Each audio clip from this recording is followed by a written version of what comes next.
بسم اللہ الرحمن الرحیم۔ السلام علیکم۔ جب بھی دنیا میں ظلم و ستم بڑھا تو کوئی ایسا شخص ضرور بھیجا گیا جو ان ظلم کے اندھیروں کو دور کرتا اور انصاف کی روشنی کو بکھیرتا۔ سلطان برق خان بھی ایک ایسی ہی شخصیت تھے۔ انہوں نے کس طرح اسلام قبول کیا؟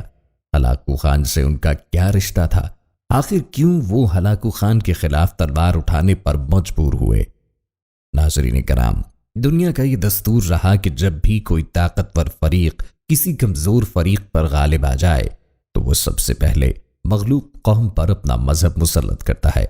اس قانون کے تحت دنیا میں پائے جانے والے بڑے بڑے مذاہب مٹ چکے ہیں۔ صرف دین اسلام ہی اس کائنات کا وہ واحد مذہب ہے کہ جس پر زمانے کی اتار چڑھاؤ اور قوموں کے عروج و زوال کا کوئی اثر نہ ہو سکا۔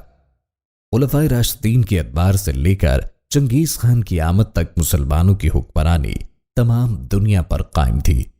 یہ تمام عرصہ اسلام کا عہد زرین یا گولڈن ٹائم کہلاتا ہے۔ بڑے بڑے فاتحین ہی نہیں بلکہ بے مثال علماء، شعراء اور سائنسدان بھی عالم اسلام میں پیدا ہوئے۔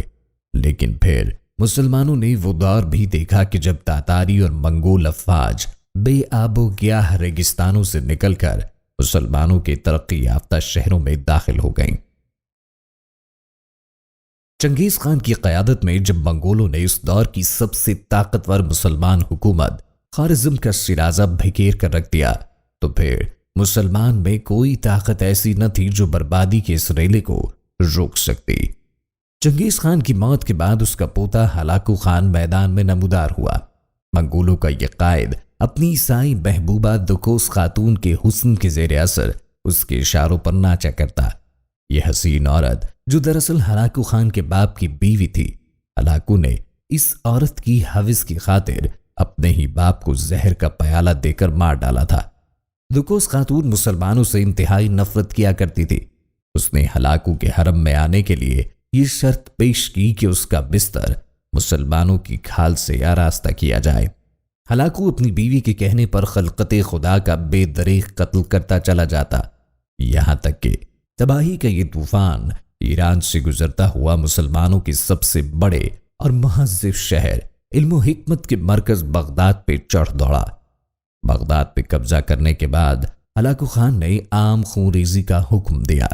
قتل و غارت گری کا بازار گرم ہوتے ہی عورتیں اور بچے سر پر قرآن مجید رکھے بھاگنے لگے۔ تاتاریوں نے نیزے کی نوک پر شیرخوار بچوں کو اچھال لیا۔ لاکھوں مسلمان مارے گئے۔ شاہی کتب خانوں کے علمی ذخائر دریائے دجلہ میں بہا دیے گئے۔ مسلمانوں کے اس عظیم علمی ورثے کی سیاہی سے دجلہ کا پانی سیاہ پڑ گیا۔ مسلمانوں کے خلیفہ مستعصم باللہ کو قتل کرنے کے بعد ہلاکو کا اتنا حوصلہ بڑھ گیا کہ وہ پوری دنیا سے اسلام کا خاتمہ کرنے کا منصوبہ بنانے لگا۔ وہ بغداد کی تباہی جیسے مناظر بیت المقدس اور پھر مسلمانوں کے مقدس ترین شہروں یعنی مکہ مکرمہ اور مدینہ منورہ میں بھی دہرانا چاہتا تھا۔ اس دور میں یہ تینوں شہر مصر کے حکمران مملوکوں کے زیر انتظام تھے۔ ملوک اتنی زیادہ طاقت و قوت نہ رکھتے تھے کہ وہ منگولوں کا مقابلہ کر سکے۔ عالم اسلام میں ہر شخص پریشان اور ہر آنکھ اشکبار تھی۔ منگول مصر پر ایک زوردار حملے اور مسلمان امت کے قتل عام کی تیاریاں کر رہے تھے، لیکن اللہ پاک کو کچھ اور ہی منظور تھا۔ ہوا یوں کہ انہی دنوں منگولوں کا خاقان اعظم موقع خان اس دنیا سے چل بسا۔ ایک نئے خاقان اعظم کے انتخابات کے لیے ہلاکو کو واپس منگولیا روانہ ہونا پڑا۔ اس موقع کو غنیمت جان کر مصر کے سپہ سالار رکن الدین بیبرس نے جنگ کی بھرپور تیاریاں کی اور عین الجالوت کے میدان میں ہلاکو کے جانشین کو ایک زبردست شکست سے دوچار کر کے اسے گرفتار کر لیا۔ اس واقعے نے ہلاکو میں ایک ایسی آگ جلا دی کہ اس نے مسلمانوں کے خاتمے کی خاطر ایک بہت بڑی مہم شروع کی۔ اب صرف ہلاکو خان کی اپنی افواج کے ساتھ کوچ کرنے کی دیر تھی اور فلسطین و عرب سمیت تمام مصر منگولوں کے گھوڑوں تلے روندا جاتا۔ عین اسی وقت رحمت خداوندی نے اپنے جوش میں آئی اور چنگیز خان ہی کے ایک پوتے برقہ خان نے نہ صرف اسلام قبول کر لیا بلکہ آخر دم تک اسلام کی سربلندی کی خاطر لڑنے کی قسم کھائی۔ برقہ خان چنگیز خان کے سب سے بڑے بیٹے کے بیٹے تھے۔ اس دور کے سب سے طاقتور منگول صوبے گولڈن ہارٹ کے حکمران تھے۔ یہ منگول قوم کے دیگر افراد کے بالکل برعکس ایک خدا ترس اور رحم دل انسان تھے۔ اسلام سے پہلا تعارف مسلمان قیدیوں کے ذریعے ہوا جو ہر مشکل میں اپنے خدا کو پکارتے۔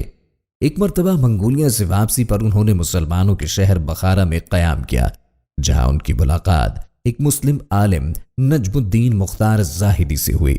یہاں برقع خان کو اپنے دل میں جنم لیتے تمام سوالات کا جواب مل گیا، اور وہ منگول بادشاہوں میں سب سے پہلے اسلام قبول کرنے والے حکمران بنے۔ اسلام قبول کرنے کے بعد انہوں نے اپنا نام ابو المعالی ناصر الدین رکھا۔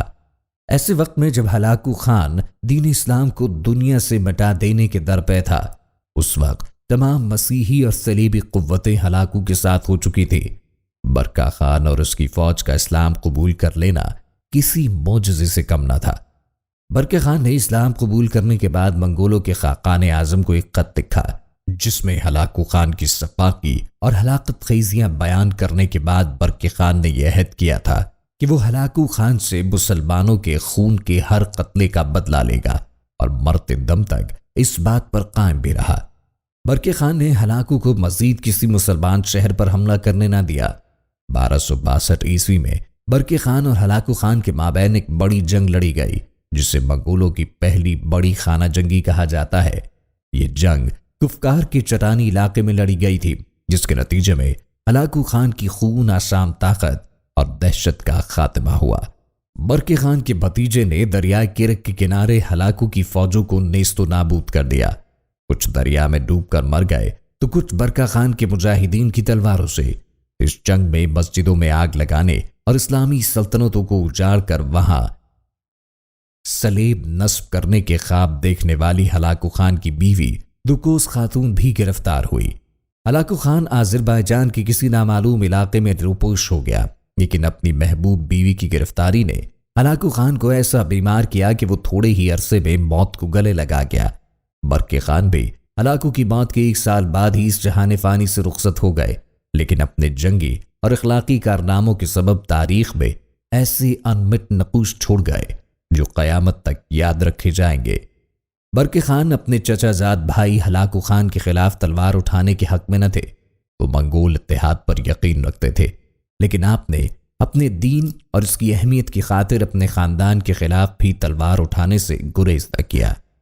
آپ منگول قوم کو ایک روشن راستہ دکھانے کا ذریعہ بنے، اور آپ کے بعد کئی منگول حکمران اور جرنیل اسلام قبول کرتے چلے گئے، جن میں ہلاکو خان کی اولاد بھی شامل تھی۔ یہ برقع خان کی مزاحمت ہی تھی کہ جس نے ہلاکو کو مسلمانوں کے مقدس شہروں یروشلم، مدینہ منورہ اور مکہ مکرمہ میں دراندازی سے باز رکھا، ورنہ بغداد کی تباہی تو ہلاکو خان کی بربریت کا صرف ایک نمونہ تھی۔ شاعر مشرق علامہ اقبال نے اسی عظیم سلطان برقع خان کی شان میں یہ شعر عرض کیا: بے آیا یورش تاتار کے افسانے سے، پاسباں مل گئے کعبے کو صنم خانے سے۔ دعا ہے کہ اللہ پاک سلطان برقع خان کو جنت الفردوس میں اعلیٰ مقام عطا فرمائے، آمین۔